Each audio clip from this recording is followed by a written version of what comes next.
तो दोस्तों बात कर लेते हैं यूपी पुलिस में आने वाले सिलेबस के बारे में। दोस्तों अगर आपको सिलेबस नहीं पता होगा तो आप एग्ज़ाम में क्वेश्चन नहीं कर पाओगे। अगर आप सिलेबस ही नहीं जान पाओगे तो आप तैयारी अच्छे से नहीं कर पाओगे। तो दोस्तों जान लेते हैं जो आपका सिलेबस है किस प्रकार से है और आपके जो जो पार्ट हैं वो कहाँ कहाँ से आपके क्वेश्चन पूछे जाते हैं उसके बारे में चर्चा करने वाले हैं दोस्तों। तो दोस्तों जान लेते हैं। सबसे पहले बात कर लें दोस्तों सामान्य ज्ञान। जो सामान्य ज्ञान वाला आपका चैप्टर है, यहाँ से कौन कौन से जो पार्ट हैं जहाँ से आपको क्वेश्चन पूछे जाएंगे। तो दोस्तों बात कर लेते हैं दोस्तों सामान्य विज्ञान। दोस्तों साइंस के क्वेश्चन आने वाले हैं सामान्य विज्ञान से। फिर है दोस्तों भारत का इतिहास। दोस्तों इतिहास भी इंपॉर्टेंट चैप्टर है, यहाँ से भी आपके क्वेश्चन पूछे जाते हैं। और दोस्तों सबसे महत्वपूर्ण जो पार्ट है वो है भारतीय संविधान। दोस्तों भारतीय संविधान में से कोई ऐसी परीक्षा नहीं होगी जहाँ से भारतीय संविधान नहीं पूछा जाता हो, तो यहाँ से आपके क्वेश्चन आने वाले हैं। उसके बाद है भारतीय अर्थव्यवस्था एवं संस्कृति। तो भारत की जो संस्कृति है उसके बारे में क्वेश्चन आते हैं। फिर है भारतीय कृषि। तो भारतीय जो कृषि है उसके बारे में उस पर क्वेश्चन आते हैं। उसके बाद है भारत वाणिज्य एवं व्यापार, यहाँ से आपके क्वेश्चन बनने वाले हैं। जनसंख्या से आपके क्वेश्चन आएंगे। पर्यावरण एवं नगरीकरण, यहाँ से क्वेश्चन आपके बनने वाले हैं। भारत का भूगोल तथा दोस्तों बहुत ही इंपॉर्टेंट चैप्टर है ये, भारत का भूगोल तथा विश्व भूगोल और प्राकृतिक संसाधन। दोस्तों ये बहुत ही मोस्ट इंपॉर्टेंट चैप्टर है, यहाँ से हमेशा क्वेश्चन पूछे जाते हैं। तो यहाँ से आपके जो क्वेश्चन है बनने वाले हैं भारत का भूगोल और विश्व भूगोल, जिसमें आपके नदी, तालाब, नहरें, समुद्र, ये सब कुछ, पहाड़ियाँ, ये सब कुछ यहाँ से पूछी जाती हैं। तो यहाँ से आपके हमेशा क्वेश्चन बनते हैं। फिर है दोस्तों बात कर लेते हैं आगे उत्तर प्रदेश की शिक्षा, संस्कृति और सामाजिक व्यवस्था। दोस्तों अगर यूपी पुलिस का पेपर दे रहे हो तो यूपी के बारे में भी जानना जरूरी है, तो यहाँ से आपके क्वेश्चन आने वाले हैं। आगे बात कर लेते हैं मानवाधिकार से आपके क्वेश्चन बनने वाले हैं। उसके बाद अंतरिक्ष सुरक्षा तथा आतंकवाद, दोस्तों यहाँ से भी आपके क्वेश्चन बनने वाले हैं। फिर है दोस्तों उसके बाद है भारत और उसके पड़ोसी देश। दोस्तों मोस्ट इंपॉर्टेंट जो है ये है भारत और उसके पड़ोसी देश और संगठन। दोस्तों यहाँ से है बीच संबंध, यानी कि भारत और उसके पड़ोसी देश और उनके बीच संबंध, यानी भारत के जो पड़ोसी देश हैं उनसे भारत के क्या संबंध हैं, पड़ोसी देशों की राजधानी, मुद्रा और उनके प्रधानमंत्री, राष्ट्रपति, ये सब आपको याद करने हैं। आगे बात कर लेते हैं दोस्तों। उसके बाद है राष्ट्रीय तथा अंतर्राष्ट्रीय महत्व के सामाजिक विषय। तो जो राष्ट्रीय तथा अंतर्राष्ट्रीय क्षेत्र के बारे में जानकारी रखनी है, यहाँ से क्वेश्चन होने वाले हैं। फिर है राष्ट्रीय तथा अंतर्राष्ट्रीय संगठन। दोस्तों संगठनों के बारे में यहाँ से क्वेश्चन पूछे जाते हैं, तो संगठन से भी आपके क्वेश्चन बनने वाले हैं। उसके बाद है दोस्तों विमुद्रीकरण और उसका प्रभाव। विमुद्रीकरण प्रभाव से आपके एक दो क्वेश्चन बनेगा। और बात करें साइबर क्राइम से भी आपके एक दो क्वेश्चन बनने वाले हैं। उसके बाद है वस्तु एवं सेवागार, यहाँ से आपके क्वेश्चन होंगे। उसके बाद दोस्तों मोस्ट इंपॉर्टेंट जो है वो है पुरस्कार और सम्मान। पुरस्कार सम्मान से आपके क्वेश्चन आते हैं, हमेशा पूछे जाते हैं, तो आपको पुरस्कार सम्मान याद कर लेना है। ये करंट अफेयर के पूछा जाएगा, यहाँ से करंट अफेयर्स के पुरस्कार सम्मान किसे मिले हैं, तो आपको करंट अफेयर में ये तैयार कर लेना है। उसके बाद दोस्तों मोस्ट इंपॉर्टेंट है देश, राजधानी, मुद्राएं, जो हमने अभी बताया था। देश की उन देशों की राजधानी और उनकी जो मुद्राएं, कौन सी मुद्रा चलती है, तो ये हमेशा पूछी जाती हैं, उनके प्रधानमंत्री, उनके राष्ट्रपति, तो आपको ये याद कर लेना है। नेक्स्ट है दोस्तों बहुत ही महत्वपूर्ण दिवस, ये भी मोस्ट इंपॉर्टेंट चैप्टर है, यहाँ से भी दिवस पूछे जाएंगे कि किस दिवस को क्या होता है, तो आपको दिवस याद कर लेने हैं। फिर है दोस्तों अनुसंधान एवं खोज। अनुसंधान खोज, यहाँ से भी आपके क्वेश्चन बनने वाले हैं। और दोस्तों फिर है मोस्ट इंपॉर्टेंट पुस्तक और उनके लेखक। जो पुस्तक हैं और उनके जो लेखक हैं ये पूछे जाते हैं। ज़्यादातर जो पुस्तक होती हैं करंट जो होती हैं वही उसके लेखक पूछे जाते हैं, तो आपको यहाँ से भी तैयारी कर लेनी है। फिर है दोस्तों सोशल मीडिया कम्युनिकेशन। तो सोशल मीडिया कम्युनिकेशन से भी आपको क्वेश्चन तैयार कर लेने हैं। अब दोस्तों चलते हैं नेक्स्ट है सामान्य हिंदी। तो हिंदी से आपके क्या क्या चैप्टर जो आने वाले हैं, यहाँ से भी मोस्ट इंपॉर्टेंट चैप्टरों की बात करने वाले हैं दोस्तों। तो दोस्तों ये है हिंदी, और यहाँ से आपके जो आने वाले हैं वो हैं हिंदी का, ये सामान्य हिंदी है, यहाँ से जो क्वेश्चन आने वाले हैं बात कर लेते हैं। तो यहाँ से हिंदी और अन्य भारतीय भाषाएं, दोस्तों ये इंपॉर्टेंट है। हिंदी के साथ साथ कौन कौन सी भारत में भाषा बोली जाती हैं, कितनी भाषाएं हैं, तो लगभग 24 भाषाएं हैं लगभग, आपको सभी को देख लेना है कौन सी भाषा किस राज्य में बोली जाती है, ये आपको याद कर लेना। उसके बाद है हिंदी व्याकरण एवं मौलिक ज्ञान। हिंदी व्याकरण का मौलिक ज्ञान होना चाहिए आपको। हिंदी वर्णमाला, हिंदी की जो वर्णमाला है उसको भी आपको याद होना चाहिए, हिंदी की वर्णमाला के बारे में। फिर है दोस्तों तद्भव तत्सम, यहाँ से क्वेश्चन आते हैं, मोस्ट इंपॉर्टेंट है। पर्यायवाची से आते हैं, विलोम शब्द आते हैं, अनेकार्थक आते हैं, वाक्यों के स्थान पर एक शब्द ये भी आता है, समरूपी भिन्नात्मक आते हैं, भिन्नात्मक शब्द आते हैं, अशुद्ध वाक्यों को शुद्ध करना भी आता है, लिंग, वचन, कारक, सर्वनाम, विशेषण, क्रिया, काल, वाच्य, अवयव, उपसर्ग, प्रत्यय, संधि, समास, विराम चिन्ह, मुहावरे एवं लोकोक्तियाँ, रस, छंद, अलंकार आदि, ये बहुत ही मोस्ट इंपॉर्टेंट है। ये सभी जो है आपकी परीक्षा में आते हैं और हमेशा आते रहते हैं, तो आपको इन सभी को अच्छे से देख लेना है, याद कर लेना है दोस्तों। इन सभी को ये अच्छे से याद कर लेना। अब आगे बात कर लेते हैं। तो अपठित बोध और प्रसिद्ध कवि एवं उनकी प्रसिद्ध रचनाएं, जो प्रसिद्ध कवि और उनकी रचनाएं, ये भी बहुत मोस्ट इंपॉर्टेंट पार्ट है। यहाँ से भी आपके क्वेश्चन जरूर बनेंगे दोस्तों, और हमने इस पर एक वीडियो बना दी है, आप चाहें तो हमारी वीडियो को देख सकते हैं।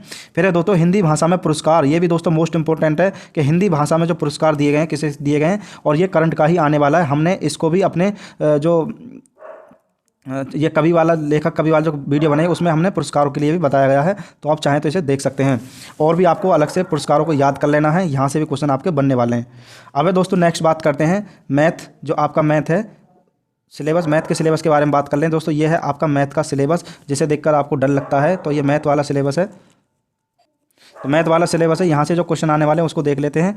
तो दोस्तों यहाँ से जो पूछा जाएगा वो है यह दोस्तों संख्या पद्धति, सरलीकरण, दशमलव और भिन्न, और आपके हैं फिर दशमलव, महत्तम समावर्तक और लघुत्तम समावर्तक।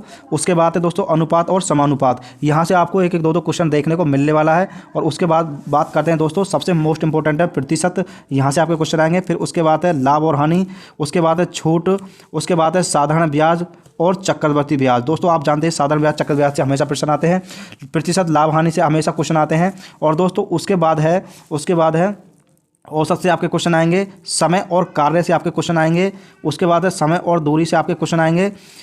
तो दोस्तों ये जो चैप्टर है ये बहुत मोस्ट इंपॉर्टेंट चैप्टर होते हैं, यहाँ से तो हमेशा क्वेश्चन पूछे ही जाते हैं, तो आपको इनको अच्छे से कर लेना है। अब दोस्तों बात करते हैं नेक्स्ट बात करते हैं दोस्तों सरलीकरण, सारणी और ग्राफ का प्रयोग। दोस्तों सारणी और ग्राफ का हमेशा एक क्वेश्चन आता है, एक दो क्वेश्चन यहाँ से हमेशा आते हैं, तो आपको ये भी कर लेना है। फिर है दोस्तों मेंसुरेशन, अब किसमें मेंसुरेशन रखा है, तो मेंसुरेशन भी आपको कर लेना है। मेंसुरेशन से भी क्वेश्चन आपके जरूर देखने को मिलने वाले हैं, तो मेंसुरेशन को आपको कर लेना है।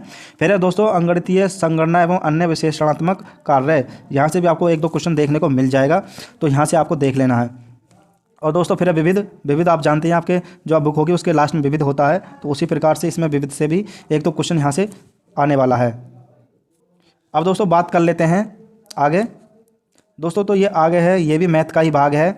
यहाँ से भी इसे मैथ और रीजनिंग में समान होता है, तो मैथ में ही रखा जाता है, लेकिन क्वेश्चन रीजनिंग जैसे होते हैं। तो यहाँ से भी देख लेते हैं यहाँ से कौन कौन से क्वेश्चन कौन कौन से जो चैप्टर हैं वहाँ से क्वेश्चन बनने वाले हैं। तो दोस्तों बात कर लेते हैं, तो यहाँ से जो बनने वाले हैं दोस्तों आपके यहाँ से क्वेश्चन बनने वाले हैं, उसके बारे में बात कर लेते हैं। तो ये है संकेत और संबंध, संकेत संबंध से क्वेश्चन आएंगे, विश्लेषण से आएंगे, उसके बाद प्रत्येक ज्ञान बोध से आने वाले हैं, शब्द रचना परीक्षण से आने वाले हैं, अक्षर और संख्या श्रृंखला आने वाली हैं।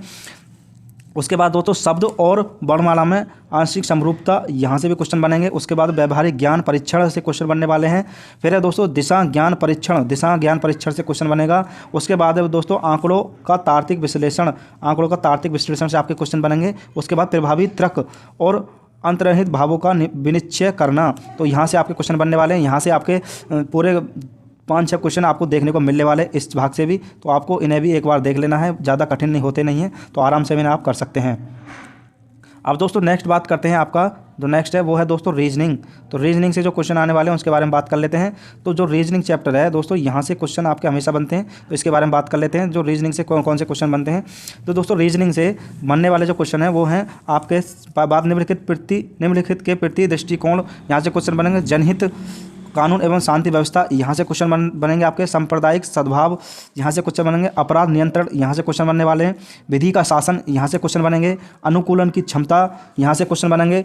दोस्तों आगे सूचना एवं वैश्विक स्तर, यहाँ से क्वेश्चन बनेंगे। दोस्तों ये जो भाग है रीजनिंग का, ये जी के जैसा होता है, तो यहाँ में उसी प्रकार के क्वेश्चन होते हैं। तो यहाँ से मतलब आपको तर्क करना होता है कि कौन ठीक है, लेकिन ये क्वेश्चन जो होते हैं ये आपको जी के टाइप के क्वेश्चन आते हैं इसमें, तो आपको उन्हें ध्यानपूर्वक हल करना है। आगे बात कर लेते हैं समकालीन पुलिस मुद्दे एवं कानून व्यवस्था, व्यवसाय के प्रति रुचि, मानसिक दृढ़ता और आपके अल्पसंख्यक एवं अल्प अधिकार वालों के प्रति संवेदनशीलता और व्यवसाय के प्रति रुचि, लैंगिक संवेदनशीलता, यहाँ से आपके क्वेश्चन बनने वाले हैं। यहाँ से भी पूरे से आपके आपके 4-5 क्वेश्चन आपको देखने को मिलने वाले हैं, तो यहाँ से भी आपके क्वेश्चन आने वाले हैं दोस्तों। अब बात कर लेते हैं दोस्तों नेक्स्ट, ये जो रीजनिंग का भाग है यहाँ में बात कर लेते हैं। ये भी रीजनिंग का ही है, यहाँ से भी रीजनिंग के क्वेश्चन आते हैं, तो इसके बारे में बात कर लेते हैं दोस्तों।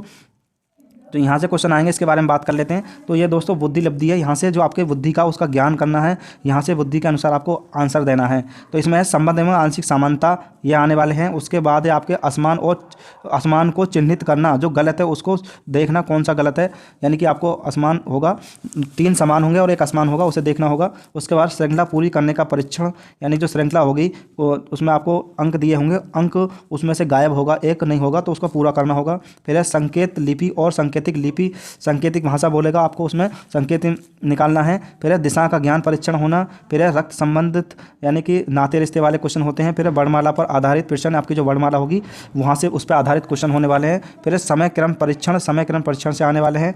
फिर है बैन आरेख चार्ट परीक्षण, जो बैन आरेख है वहाँ से आपके क्वेश्चन आएंगे। और दोस्तों गणितीय योग्यता परीक्षण, यहाँ से भी आपके क्वेश्चन बनने वाले हैं। और फिर है क्रम में व्यवस्थित करना, तो दोस्तों क्रम दिया होगा उसमें आपको व्यवस्थित करना है कि इसका क्रम कहाँ पर है, तो आपको क्रम में व्यवस्थित करना होगा। तो जो ये रीजनिंग का ये बहुत मोस्ट इंपॉर्टेंट भाग है, यहाँ से ज़्यादा क्वेश्चन जो बनने वाले हैं वो यहीं से बनने वाले हैं। तो ज़्यादा जो क्वेश्चन बनने वाले हैं वो यहीं से बनने वाले हैं। तो इससे चैप्टर से सबसे ज़्यादा आपको क्वेश्चन देखने को मिलेंगे दोस्तों।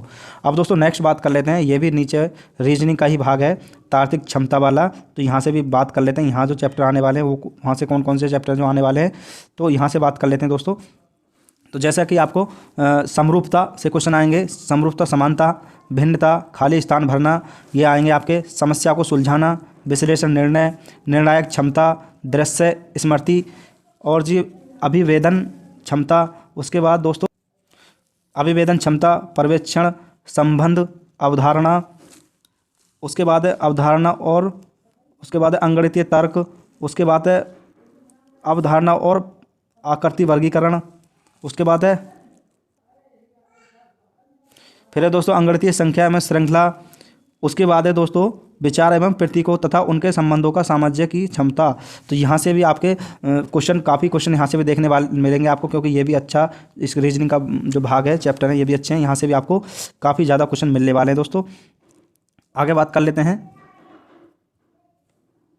तो दोस्तों इसमें यही दिया है, ये आपका सिलेबस है। और दोस्तों अगर कोई भी चैप्टर आपको समझ में नहीं आ रहा है तो आप यूट्यूब से उसे सर्च करके उसके बारे में जान सकते हैं कि इसमें क्या चीज़ है, क्या चीज़ इसमें आपको करने वाला, आपको आने वाला है और क्या आपको करने वाला है। तो इस प्रकार से ये आपका यूपी पुलिस कांस्टेबल 60,244 का पूरा सिलेबस है। आप सिलेबस के अनुसार ही तैयारी करें और सिलेबस के अनुसार तैयारी करके अपने परीक्षा में सफल होएं और नौकरी पाएं। तो दोस्तों ये तो है आपका यूपी पुलिस कांस्टेबल का सिलेबस, जो आपकी परीक्षा में अक्सर यहाँ से क्वेश्चन बनेंगे और यहीं से क्वेश्चन आपको आने वाले हैं।